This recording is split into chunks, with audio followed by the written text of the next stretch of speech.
Bueno, ¿qué tal? Buenas tardes, ¿cómo están todos? Bueno, pues primero que nada, muchas gracias por la invitación a la Comisión Reguladora de Energía. Siempre les es muy útil participar en estos foros. Especial agradecimiento a Luis Montgomery por la invitación y a nombre de nuestro presidente, el licenciado Guillermo García Alcocer, así como de la titular de la unidad de gas natural, Menei de la Pesa Gándara, les agradecemos la invitación. Pues sin más, comenzamos. El objetivo de esta breve charla es platicarles un poco de los antecedentes de la Comisión Reguladora de Energía, empezando por un poquito de contexto internacional respecto al gas natural, para seguir con un poquito de cómo se ha ido desarrollando el marco regulatorio aplicable a la industria del gas natural, con especial énfasis en la industria del gas natural comprimido y licuado. Queremos también presentar aquí el estatus actual de la infraestructura permisionada en materia de GNC y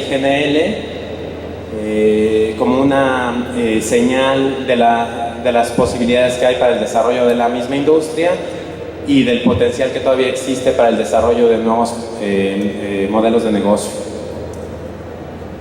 Vamos a hablar en la cuarta parte de la presentación de la infraestructura de acceso abierto, que si bien no es el tema principal de esta charla, sí constituye la infraestructura básica de suministro para este tipo de instalaciones.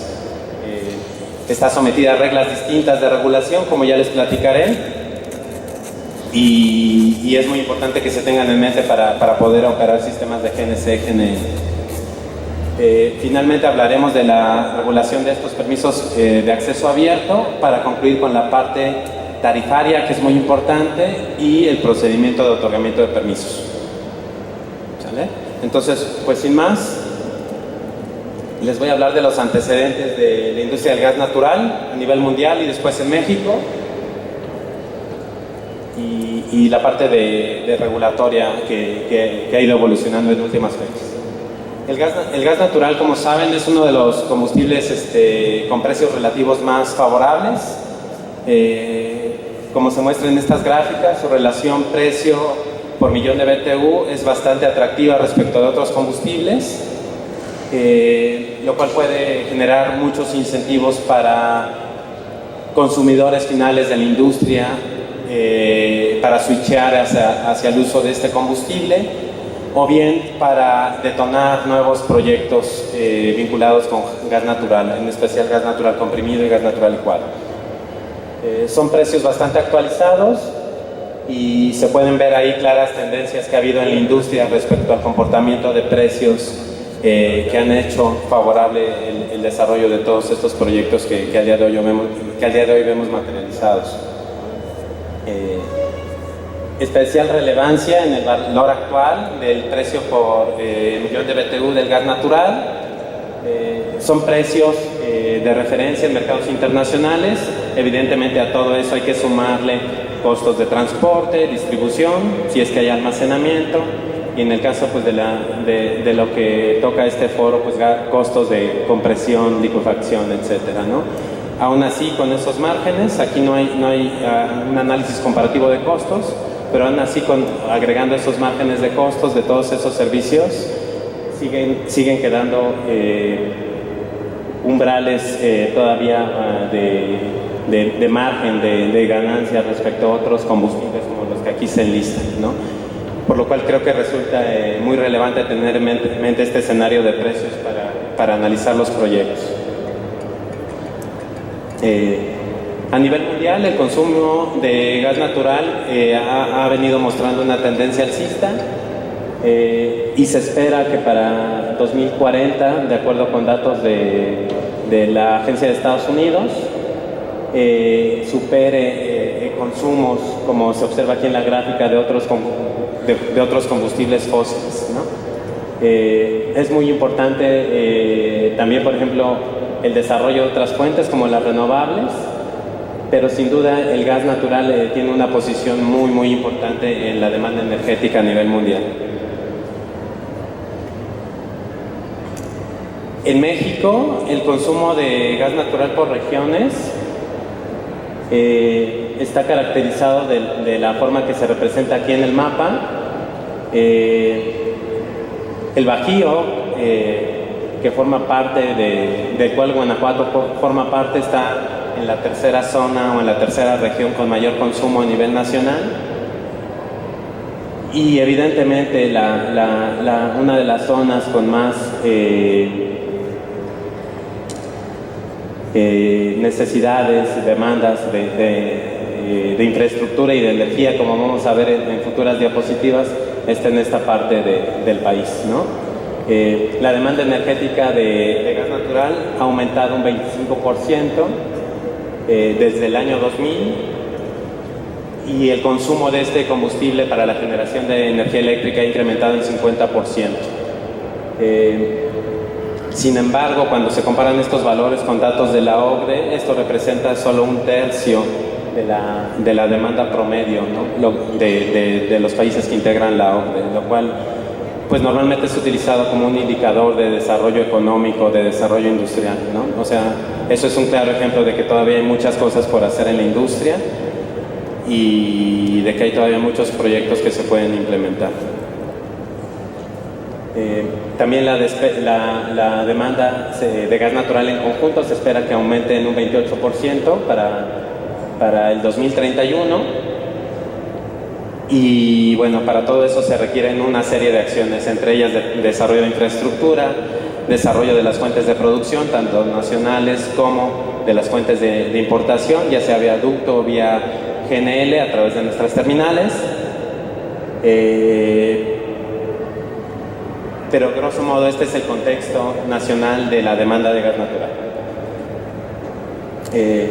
Gas natural,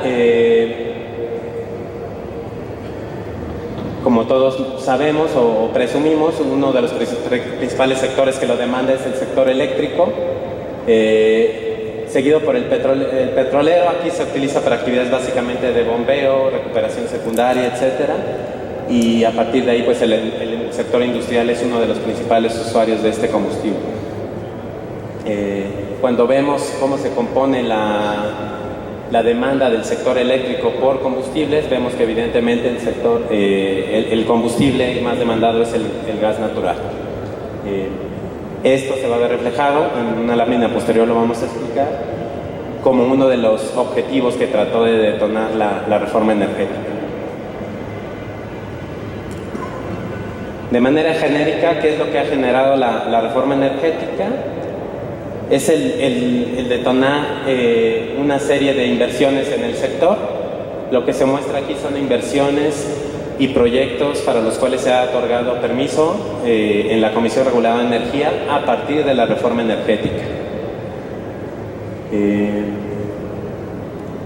Más de 21,000 millones de dólares en infraestructura.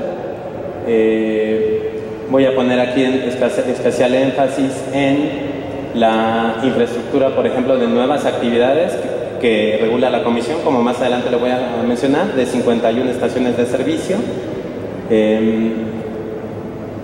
Tenemos ya 2 permisos de licuefacción, uno de regasificación.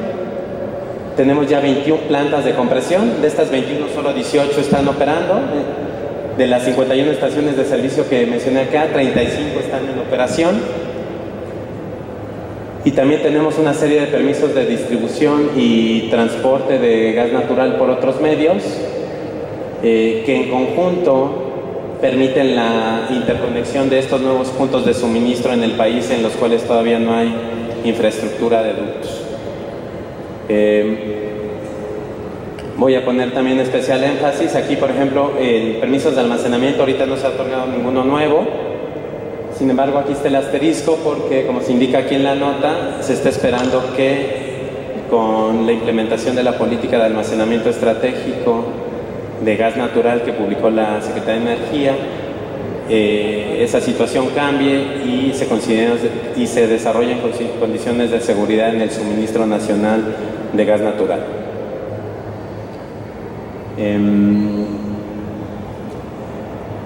También especial énfasis en la infraestructura de ductos que se ha detonado.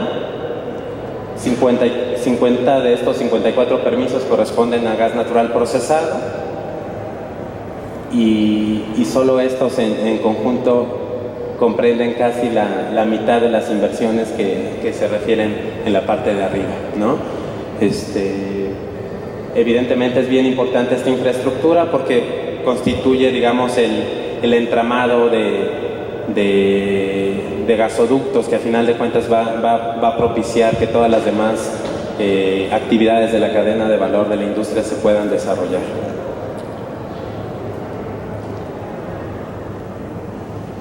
¿En qué contexto se originó la reforma energética?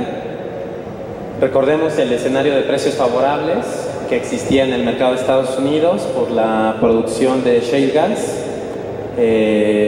Hizo que se llegara a niveles de un poco más de $2 por millón de BTU. Ese contexto es el que trata de aprovechar la reforma energética para detonar el desarrollo de infraestructura en el país y favorecer el sector eléctrico vía el uso de gas natural, ¿no? Como vimos, el gas natural es uno de los principales combustibles utilizados en este sector y es precisamente una de las cosas que está tratando de impulsar la reforma energética.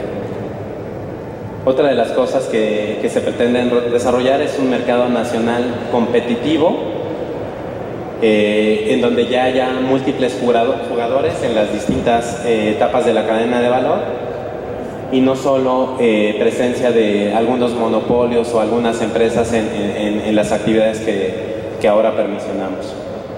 Se trata de generar un mercado más robusto, con libre concurrencia de agentes, en donde la Comisión Reguladora de Energía tratará, a través de las distintas disposiciones que establece, emular las condiciones de competencia que el mercado requiera para hacerlo llegar a esta situación de competencia que es la que se está buscando, ¿no? Condiciones de competencia, de eficiencia, en las que buscamos proteger los intereses de los usuarios y favorecer un desarrollo competitivo, organizado del sector.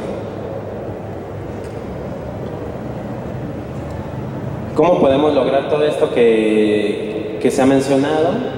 Hay una estrategia integral. Básicamente, los primeros pasos tienen que ver con el robustecimiento de la infraestructura de ductos. Estaba planteado que se tendrían que construir más de 10,000 kilómetros de ductos para poderlo lograr. Se han construido bastantes kilómetros, más adelante lo vamos a ver en una lámina de la infraestructura de transporte, pero todavía hay muchas tareas por hacer.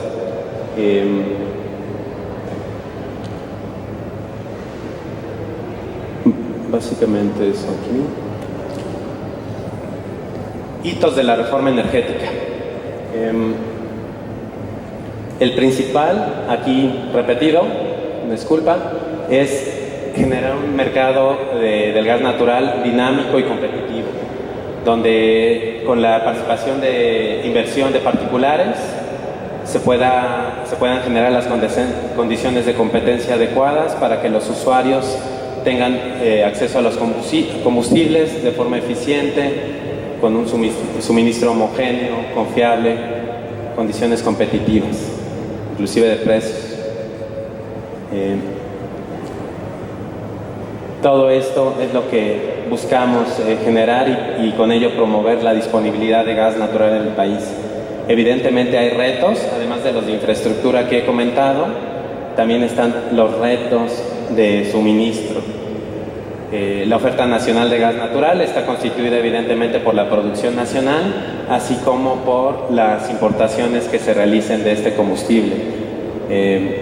Una tarea bien importante es que se robustezcan las fuentes nacionales de producción de gas natural, además de estar generando toda esta infraestructura también para beneficiarnos de la producción de fuentes de gas natural económicas como la del shale gas en Estados Unidos. Otro de los hitos importantes de la reforma energética es el desempaquetamiento de las actividades de comercialización y transporte, que es una tendencia mundial entre los reguladores del sector. Básicamente lo que se busca es que las ventas de servicios como los de transporte y reservas de capacidad no estén atadas a la venta de molécula por parte de los mismos permisionarios. Los permisionarios de transporte no pueden hacer venta de molécula, ellos no pueden enajenar moléculas, solo pueden hacer prestación de servicios. Entonces es una restricción bien importante y evidentemente lo que busca es proteger a los usuarios, ya sean permisionarios o usuarios finales. También la reforma energética, uno de sus hilos conductuales es establecer principios de acceso abierto en distintas actividades del sector: transporte, almacenamiento y distribución por medio de ductos, y básicamente todo lo que está contenido en la ley de hidrocarburos y el reglamento de actividades del título tercero tiene ese principio detrás. Con toda la regulación que estamos implementando, lo que se busca es cuidar básicamente estos principios de acceso abierto a la infraestructura de ductos, así como la de almacenamiento. Otro de los hitos de la reforma energética es fijar una regulación asimétrica hacia aquellos agentes que tienen una participación preponderante en el mercado y por lo tanto ejercen un poder de mercado en el mismo. Básicamente lo que se hizo fue establecer una regulación asimétrica para Pemex. Se estableció como parte de un programa para la implementación del mercado de gas natural la obligación para que Pemex liberara hasta el 70% de su cartera de contratos. Esto se hizo en 3 fases, una de las cuales ya se llevó a cabo, y va a haber una última en donde se van a juntar la segunda y la tercera etapas, con lo cual se pretende cumplir con esta puesta a mercado del 70% de sus contratos de comercialización. Evidentemente con eso se está buscando generar las condiciones de competencia adecuadas en el sector de comercialización de gas natural, lo cual es también una de las nuevas actividades reguladas por parte de la Comisión. Finalmente, un principio económico de funcionamiento de mercado y que la Comisión tiene muy presente es que para que un mercado funcione de manera adecuada debe de haber transparencia, debe de haber plena disponibilidad de información, y les voy a hablar de distintas herramientas y mecanismos que hemos favorecido para tratar de evitar información asimétrica entre los distintos agentes que participan en la industria. ¿Qué es lo que caracteriza a esta reforma energética que se ha llevado a cabo en México? Aquí una cita de Paul Simons. Es una de las reformas energéticas más ambiciosas a nivel mundial. No guarda comparación con otras realizadas en otros países y sectores a nivel mundial. Básicamente se hizo en un lapso de tiempo tan corto que comparado con otros países pues no guarda ninguna relación. En países como Reino Unido, regulación en este sentido en sectores como el de hidrocarburos ha tomado más de 10, 15 o hasta 20 años, dependiendo de la actividad de la que se trata. El decreto presidencial en el que se establece la reforma energética fue publicado en diciembre de 2013 y ya para 2018 pues, ya se empiezan a ver resultados de esta reforma, ¿no? Entonces creo que en ese sentido es que se considera muy ambiciosa, ¿no?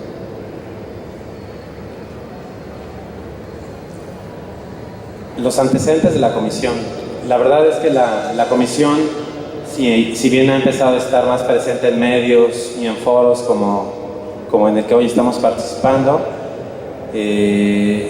la Comisión no es una organización nueva, lleva en el sector más de 20 años y ha estado presente desde el 95, regulando la actividad de ciertos agentes que básicamente constituían monopolios naturales en sus áreas de influencia.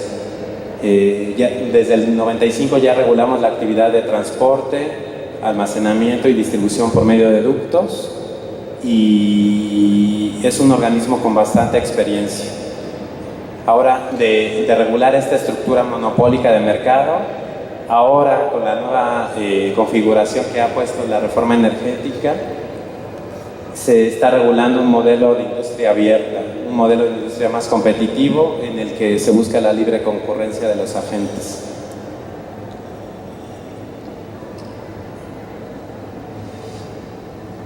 ¿Qué es la Comisión Reguladora de Energía? Somos un órgano regulador coordinado con la otra comisión, la Comisión Nacional de Hidrocarburos, y contamos con autonomía jurídica, técnica y de gestión.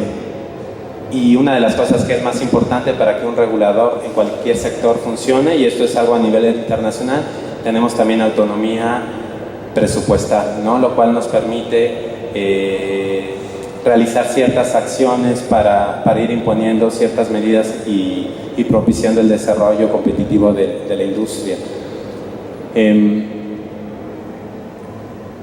Como está establecido en el 48 de la Ley de Hidrocarburos, las atribuciones de la Comisión Reguladora de Energía están, en materia de gas natural, están diseminadas en este conjunto de actividades.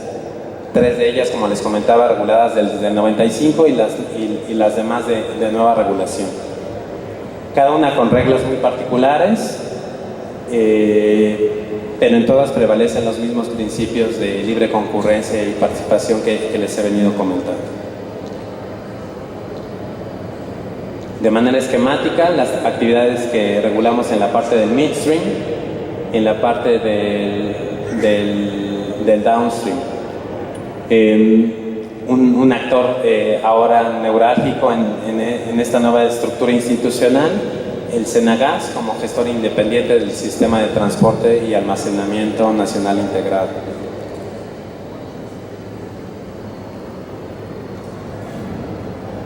¿Qué hizo posible todo esto? Como comenté, el decreto, la LORME, que estaba implícita cuando les hablé de nuestra característica como órgano regulador coordinado, Ley de Hidrocarburos, reglamento de la misma ley, reglamento de actividades del título 3 de la misma Ley de Hidrocarburos. Todo eso hizo propicio el nuevo arreglo institucional que ahora prevalece en la industria, fortaleció de manera sustancial las actividades que realizamos los órganos reguladores coordinados y creó estas nuevas figuras que se llaman EPEs, Empresas Productivas del Estado. El principal reto de la Comisión Reguladora de Energía, asegurar que todas las formas de energía lleguen a todos los usuarios, industrias, comercios, hogares, en las cantidades demandadas, en la calidad adecuada y a costos competitivos. Es una frase que nuestro presidente usa en todos los foros y que refleja el actuar del día a día de la Comisión. ¿Cómo se ve este nuevo arreglo institucional? La parte que habíamos comentado, como órganos reguladores coordinados. Pongo aquí a todos nuestros permisionarios de las actividades que antes referimos, incluidas en el 48, fracción 2 de la Ley de Hidrocarburos. Las secretarías, CENER y Semarnat, de la cual depende otro nuevo actor, igual muy importante de gas natural, como responsable de la seguridad operativa y seguridad industrial de la industria, además de las empresas productivas del Estado.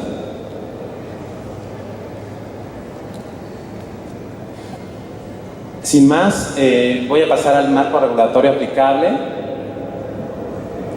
y voy a diferenciar los dos tipos de regulación que establecemos para cada uno de los grupos de actividades permisionadas, clasificadas en estas dos categorías.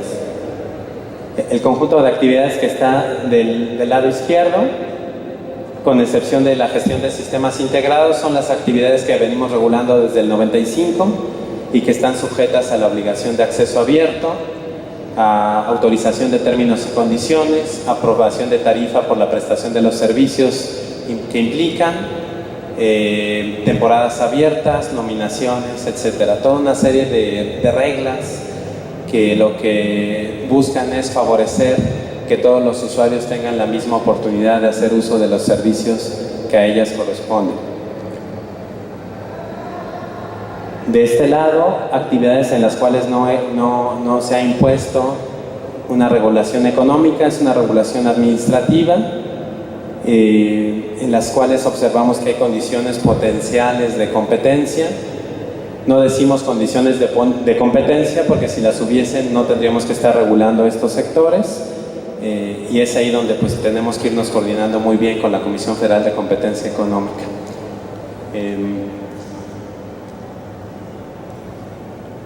Diferencias, las que están del lado derecho solo están reguladas bajo el régimen de permisos y no tienen impuesta ninguna obligación en materia de acceso abierto, como sí las tienen las del lado izquierdo.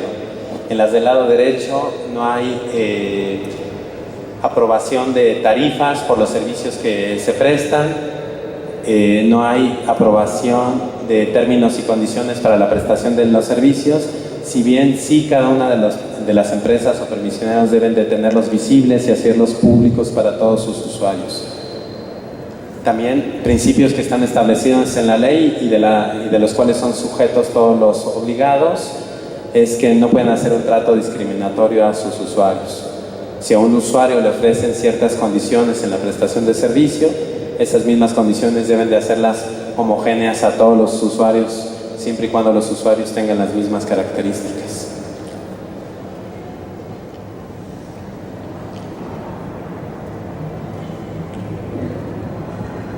Básicamente las acciones de manera muy genérica que ejercemos para regular el sector, el régimen de permisos del que ya hablamos, un régimen de obligaciones que es con el que damos seguimiento a las actividades que realizan los permisionarios, vigilando a través de estas obligaciones, algunas de ellas asentadas en los títulos de permiso, algunas otras en la misma ley, en el mismo reglamento, y en algunas otras disposiciones que la Comisión va emitiendo a través de su órgano de gobierno, y siempre con el objeto de vigilar a través de ellas que se cumplan los principios de prestación del servicio de forma adecuada, continua, homogénea, eficiente. Otros trámites que tiene a su cargo la Comisión: la parte de tarifaria para los permisos de acceso abierto, aprobamos bases de licitación para el Senagas, para los proyectos que son considerados estratégicos.